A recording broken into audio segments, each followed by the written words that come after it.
Good afternoon, Carrie. This is Group One. We will be presenting on durable goods. Our team includes Shalima, Ethel, myself, Mitchell, and Sam. I'll be followed by Ethel, who's going to start with an overview on some of our actions here. Next slide. Durable goods are those goods that don't wear out quickly and last over a long period. Intertemporal price discrimination provides a method for firms to separate consumer groups based on willingness to pay. The strategy involves charging a high price initially, then lowering price after time passes. Firms in durable good product markets face incentives to intertemporally price discriminate by setting high initial prices to sell to consumers with the highest willingness to pay and cutting prices thereafter to appeal to those with lower willingness to pay. Cost conjecture is the monopolist's inability to commit to a price, which leads consumers to believe that a high current price will be followed by low future prices. Next. So now that we've heard about some of the challenges with a durable goods monopoly, I'm going to discuss some of the strategies available. The first is product differentiation to break into the market. A good example of this is Tesla, who has totally revolutionized some of their battery powered vehicles, as well as some of the technology and other things they have. Another here is planned obsolescence. In this case, it could be a refresh to a product or maintenance to a certain software. Another option here would be to have certain screws and other things so you can't do maintenance to that item. Another thing you can do here is lease over sale. That way you can drive cash flow over a longer period of time and also have the consumer pay the price that they're willing to pay at the time of purchase. You could also do some product tying. For instance, with computers, you have certain softwares that you need to continue the performance of that computer and or just use it. I'll be followed by Sam, who's going to touch base on Tesla, one of our examples here. Next slide. The first durable good monopoly we'll be talking about today is Tesla Incorporated. It's located in Fremont, California, with a manufacturer also located in Austin, Texas. It operates primarily in the United States and China, as well as a broadening market in the European area. Segments include middle class and upper middle class, and the way that it differentiates itself from peers and maintains its monopoly status is broken down into three different strategies.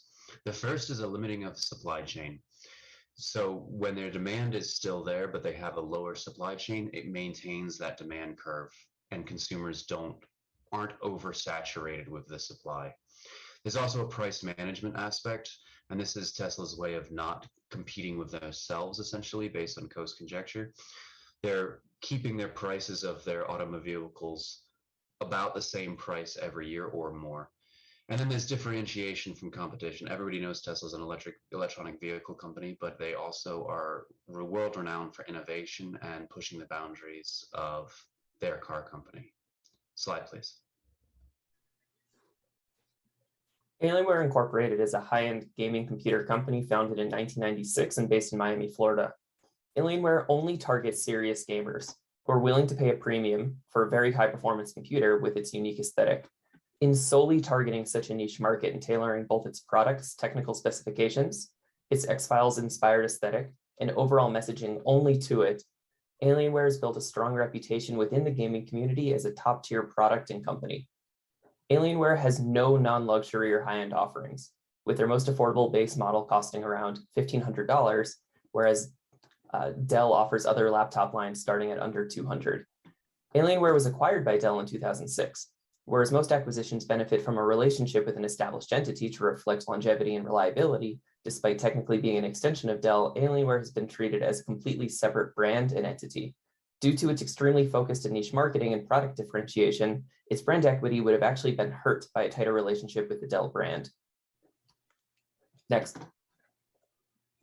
Lincoln Property Company is a property management business in Dallas, Texas. They have operations in the US and Europe, and their two marketing segments are commercial and residential.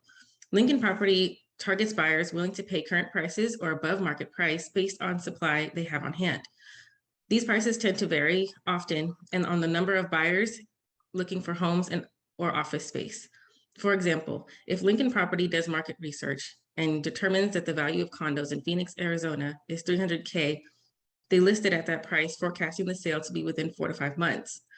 If they get offered bids in that time frame of 280K and accept the offer, it is assumed that they would have to sell other condos at a 20K loss or wait until offers rise closer to 300K. If they get offered bids 320K, then that would incentivize them to increase their price, given that demand has increased or their differentiation strategy was successful. Thank you for coming and viewing Group 1's discussion on durable goods and durable good monopolies. We covered durable goods and pricing, cost conjecture, strategies for durable goods monopolies, and 3 different durable good companies and how they strategically handle their position in the market.